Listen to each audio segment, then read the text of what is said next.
Hello champs. तो इस video में मैं आपके साथ डिस्कस कर रही हूँ आपका जो चैप्टर है नॉट फॉर प्रॉफिट ऑर्गेनाइजेशंस, उससे रिलेटेड कुछ बहुत ही इंपॉर्टेंट ट्रू फॉल्स क्वेश्चंस। आपको पता है आपके सीए फाउंडेशन एग्जाम के लिए ट्रू फॉल्स क्वेश्चंस कितने इंपॉर्टेंट होते हैं। And I hope you are also following our series जहाँ पे हम आईसीआई स्टडी मटेरियल के questions from all the chapters discuss कर रहे हैं। Make sure to follow these two playlists for your CA foundation preparation. तो चलो जल्दी से start करते हैं. So the very first question, the receipts and payment account for a not-for-profit organization follows the accrual concept of accounting. तो आपको पता है कि receipts and payments account actually cash basis follow कर रहा होता है, क्योंकि वो देखता है कि इस year में कितना cash आया, कितना cash गया। वो चाहे बिलोंग किसी भी ईयर को करे, चाहे वो करंट ईयर को बिलोंग करे, प्रीवियस ईयर को बिलोंग करे या नेक्स्ट ईयर को बिलोंग करे, उस चीज से फर्क नहीं पड़ता when we are preparing the receipts and payments account. तो ये अक्रूवल कॉन्सेप्ट को फॉलो नहीं करता है, ये कैश सिस्टम को फॉलो करता है। But the income and expenditure account obviously follows the accrual concept of accounting, क्योंकि उसमें हम सिर्फ वही चीजें शो करते हैं, वही एक्सपेंसेस और रेवेन्यू इनकम्स जो इस ईयर को बिलोंग करती है, right. But receipts and payments account में ऐसा नहीं होता है। चलिए मूविंग ऑन।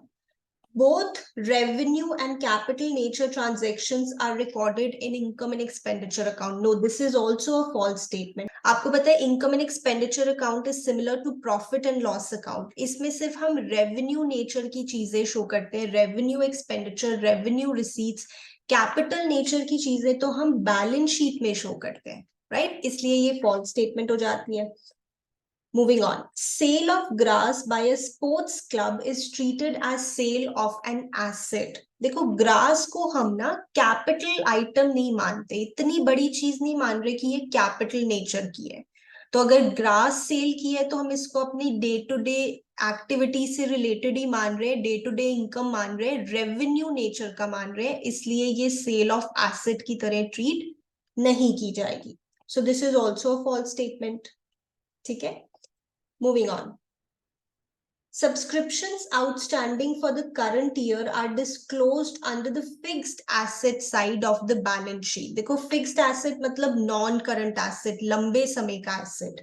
But जो subscription outstanding for the current year है, due but not received, हम ऐसा मान रहे हैं कि ये बस हमें मिल ही जाएगी in the coming year, इसलिए हम इसको करंट एसेट मानेंगे, ना कि फिक्स्ड एसेट या नॉन करंट एसेट। ठीक है, वैसे भी जब नेक्स्ट ईयर हमें सब्सक्रिप्शन मिलेंगी, अगर कुछ नहीं लिखा तो हम यही मानते हैं सबसे पहले वो मिली होंगी जो लास्ट ईयर ड्यू थी, यानी इसको हम करंट नेचर का मान रहे हैं, शॉर्ट पीरियड नेचर का मान रहे हैं। So this is not shown under fixed assets, this is a current asset, right.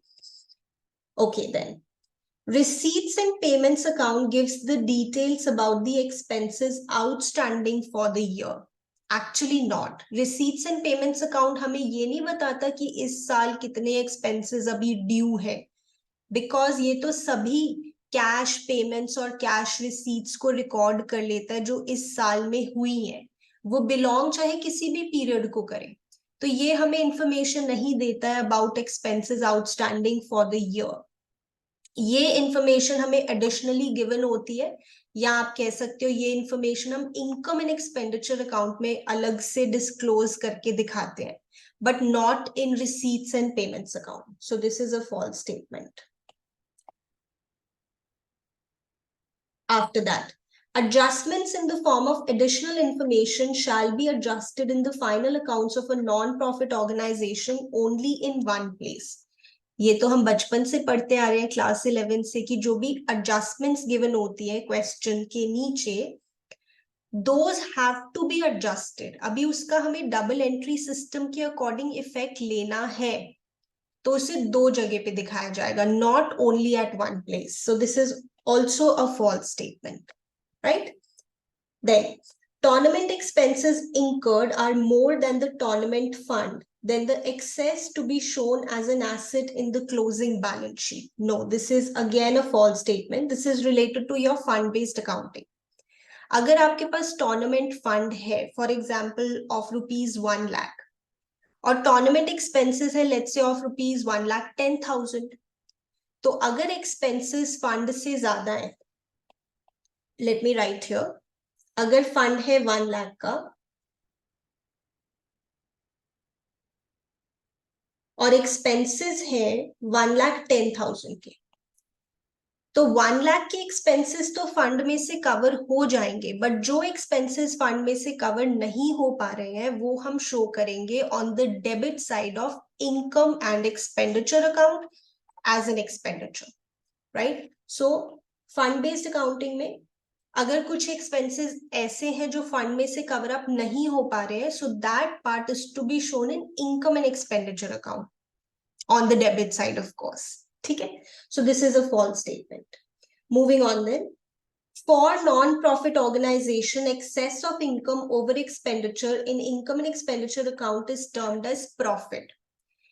देखो इस चैप्टर का नाम ही क्या है, नॉट फॉर प्रॉफिट ऑर्गेनाइजेशंस, तो अगर हम वर्ड प्रॉफिट यूज करेंगे तो सही नहीं लगता है ना, इसलिए अगर आपकी इनकम ज्यादा है एक्सपेंसेस से तो हम वर्ड यूज करते हैं यहाँ पे surplus, and if expenses are more than we use the word deficit. यहाँ पे हम प्रॉफिट और लॉस वर्ड यूज करना प्रेफर नहीं करते. So this is a false statement. Instead of profit वील से we use the word surplus, ठीक है? Okay then. Surplus of non-profit organizations is distributed among its members. No, ऐसा नहीं है कि सरप्लस को हम मेंबर्स में डिस्ट्रीब्यूट कर देते हैं, नहीं, इसको हम जनरल फंड में, जैसे आप कह सकते हो कैपिटल फंड में ऐड कर देते हैं, या फिर यू कैन से क्रेडिट कर देते हैं, but we do not distribute it among the members, at least जब तक ऑर्गेनाइजेशन चल रही है तब तक तो नहीं. Okay then. Tournament fund, building fund, library fund is based on fund-based accounting. Yes, this is very simple. Fund-based accounting में हम ये पढ़ते हैं, different funds हैं. इस फंड से रिलेटेड अगर कोई इनकम है तो इसी फंड में ऐड हो जाती है या क्रेडिट हो जाती है, और इस फंड से रिलेटेड अगर कोई एक्सपेंसेस है तो इसी फंड में से वो सब्ट्रैक्ट हो जाते हैं या डेबिट हो जाते हैं, ठीक है? So yes, this is related to fund based accounting. Then, subscription fees refers to the one-time fees paid by the members to get admission for the benefits of the club. Now, this is not a one-time fees. अगर ये one-time fees होती फिर तो इसकी nature revenue nature ही नहीं होती, but इसको हम income and expenditure account में show करते हैं as a revenue receipt. तो ये regular payment करनी होती है member को to keep his or her membership alive. This is not a one-time payment. वो हम लाइफ मेंबरशिप फीस में कह सकते हैं जो नॉन रेकरिंग नेचर की होती है, but this is very much in recurring nature and is not a one time fees. So this is a false statement. After that, token payment made to a person who voluntarily undertakes a service which would normally be paid in case of profitable organization is termed as honorarium. Now, this is a true statement. ये जो honorarium word है काफी common होता है not for profit organization chapter में. For example, आपका एक charitable hospital है and a doctor has come from some other hospital to your hospital to deliver a lecture or maybe to assist in a surgery. तो as a thank you payment आप उनको देंगे honorarium. वो जो आए हैं हमारी ऑर्गेनाइजेशन में, like I said, to give a guest lecture और to assist in a surgery, they are not the employees of our organisation. तो हम उनको थैंक यू पेमेंट कर रहे हैं, we are being grateful to them, इसलिए हम उनको पे कर रहे हैं some amount which is called honorarium, ठीक है? And these are paid to people who are not employees of the organisation. That is important. Alright then, insurance company एक not for profit organisation होती है? नहीं, ऐसा नहीं है. Normally insurance company very much they have a profit motive, so normally they are not for profit organisations. So false statement. After that, part amount of entrance fees which is to be capitalized shall be disclosed in the income and expenditure account. Again, this is a false statement. अगर आप कह रहे हो कि इसको capitalise करना है, इसका मतलब है आप कह रहे हो कि इसको बैलेंस शीट में शो करना है, इनकम एंड एक्सपेंडिचर में थोड़ी. सो अगर आप कैपिटलाइज करने की बात कर रहे हो तो this is shown in the balance sheet, not in the income and expenditure account. चलिए, moving on then. Both the income and expenditure of the current and the previous year are recorded in the income and expenditure account. Now, this is a false statement. आपको पता है income and expenditure account में हम सिर्फ current year की expenditure और receipts को show करते हैं जो इस year को belong करते हैं, because we are following the accrual system of accounting. तो यहाँ पे ऐसा नहीं है कि previous year और current year के expenditure और incomes को हम show करेंगे, right? So this is a false statement. उसके बाद then we have amount received as donation by a non-profit organization under the will of a deceased person is termed as legacy. Yes, जिस person की death हो चुकी है और उसने अपनी will में लिखा है कि उसके जाने के बाद ये income दे दी जाए एक non-profit organization को, तो उसे हम legacy कहते हैं. And इसे हम liability side of balance sheet में capital fund में add करके दिखाते हैं, right? So this is a true statement. After this, where a non-profit organization has a separate trading activity, the profit or loss from the trading account shall be transferred to income and expenditure account at the time of consolidation. This is a true statement. For example, आपका एक charitable school है और school में कोई छोटी सी shop है या canteen है जहाँ पे कुछ सेल्स होती है, तो उसका अगर कोई भी प्रॉफिट या लॉस है उसे हम अपने इनकम एंड एक्सपेंडिचर अकाउंट में दिखाएंगे जब हम पूरी कंसोलिडेशन कर रहे हैं. आपकी बुक में भी इस तरह का एक क्वेश्चन है जहां पे हम स्टोर की सेल्स के प्रॉफिट को शो कर रहे हैं इनकम एंड एक्सपेंडिचर अकाउंट में. So this is a true statement.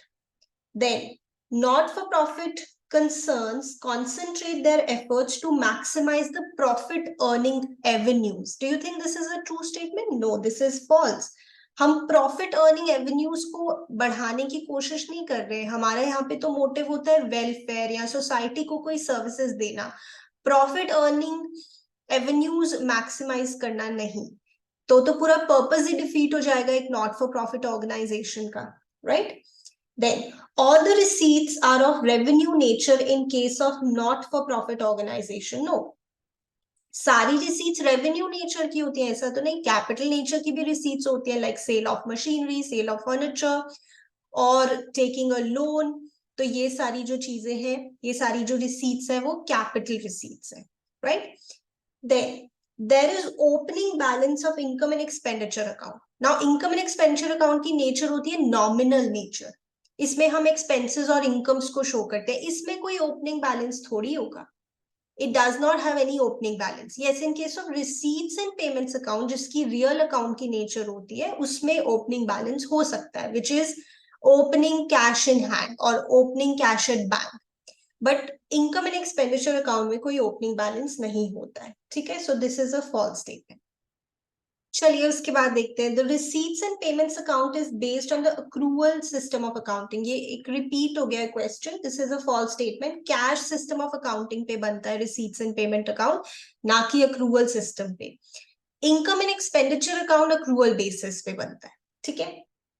So after that, endowment fund donation is a donation received and only income from that donation is to be used for certain specific purpose. This is a true statement.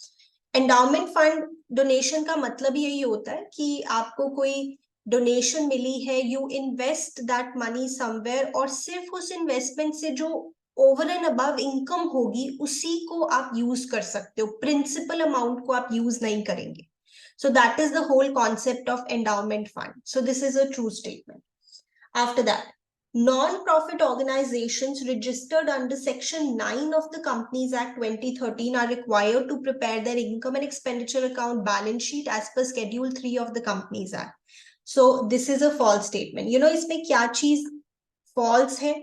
That is Section 9 नहीं, Section 9 नहीं, Section 8. So non-profit organizations which are registered under Section 8 of the Companies Act, they are required to follow this concept wherein आपको एक income and expenditure account बनाना है, balance sheet बनानी है, right? So Section 8 of the Companies Act. After that, interest on prize funds is credited to income and expenditure account. Definitely a false statement. अगर prize fund है आपके पास तो उससे related income को आप उसी में ऐड करके दिखाएंगे. तो प्राइज फंड में हम इस इंटरेस्ट को ऐड करके दिखाएंगे या फिर क्रेडिट करके दिखाएंगे, ठीक है, not credited to income and expenditure account. Then, scholarship granted to students out of specific funds provided by government will be debited to income and expenditure account. Again, वही बात हो गई, अगर आपको कोई specific fund मिला हुआ है और उस fund से related आपने कोई scholarship दी है students को, तो ये आप उस particular fund में से ही subtract करेंगे या debit करेंगे. देखो, funds की जो nature होती है वो credit nature होती है, right? इसको हम लाइबिलिटी साइड शो करते हैं. तो अगर कोई चीज इस फंड में ऐड करनी है तो हम कहेंगे कि इस फंड में वो चीज हम क्रेडिट कर रहे हैं, और जो चीज हमें इस फंड में से सब्ट्रैक्ट करनी है उसे हम कहेंगे कि इसे हमें फंड में डेबिट करना है. तो ये जो स्कॉलरशिप आपने दी है स्टूडेंट्स को out of a specific fund, तो ये उस स्पेसिफिक फंड में से डेबिट करके आप दिखाएंगे, right? So these were some very important true false questions from this chapter. अभी बाकी सभी chapters के true false questions और ICI study material के questions आपके लिए आने वाले हैं. Do not forget to follow the playlist and study hard. मिलते हैं अब next video में.